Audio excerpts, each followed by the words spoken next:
జార్ఖండ్ మాజీ ముఖ్యమంత్రి చేసిన వ్యాఖ్యలు గిరిజన సమాజం అలాగే మత మార్పిడులు జనాభా మార్పిడి చుట్టూ జరుగుతున్న చర్చను మరోసారి తెరపైకి తెచ్చాయి. ఆయన చేసిన ఆరోపణలేంటి, అసలు జార్ఖండ్ మాజీ ముఖ్యమంత్రి ఏమన్నారు తెలుసుకునే ప్రయత్నం చేద్దాం. జార్ఖండ్ మాజీ ముఖ్యమంత్రి మత మార్పిడుల వల్ల గిరిజన గుర్తింపు ప్రమాదంలో పడిందని సంచలన ఆరోపణలు చేశారు. సనాతన ధర్మం గిరిజనుల సంస్కృతిని, వారి ప్రత్యేక గుర్తింపును శతాబ్దాలుగా కాపాడుకుంటూ వచ్చిందని ఆయన పేర్కొన్నారు. కానీ విదేశీ మిషనరీలు గిరిజన మూలాలను, వారి ఆచారాలను తుడిచిపెడుతున్నాయని మండిపడ్డారు. మత మార్పిడుల వల్ల గిరిజన సామాజిక నిర్మాణంలో పెద్ద ఎత్తున మార్పులు వస్తున్నాయని ఆయన ఆవేదన వ్యక్తం చేశారు. జార్ఖండ్ ప్రాంతంలో అకస్మాత్తుగా పెరిగిన చర్చిల సంఖ్యపై ఆయన తీవ్ర అనుమానాలు వ్యక్తం చేశారు. రాష్ట్ర వ్యాప్తంగా 5,000కు పైగా చర్చిలు ఎలా వెలిశాయో ప్రభుత్వం విచారణ జరపాలని డిమాండ్ చేశారు.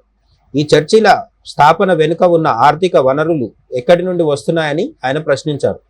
మత మార్పిడుల వల్ల జిల్లాల వారీగా జనాభా గణాంకాలు మారుతున్నాయని ఆయన ఆందోళన వ్యక్తం చేశారు.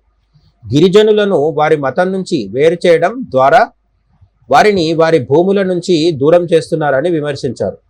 గిరిజన గ్రామాలు ఇప్పుడు క్రైస్తవ మత ప్రచారానికి కేంద్రాలుగా మారుతున్నాయని ఆయన పేర్కొన్నారు.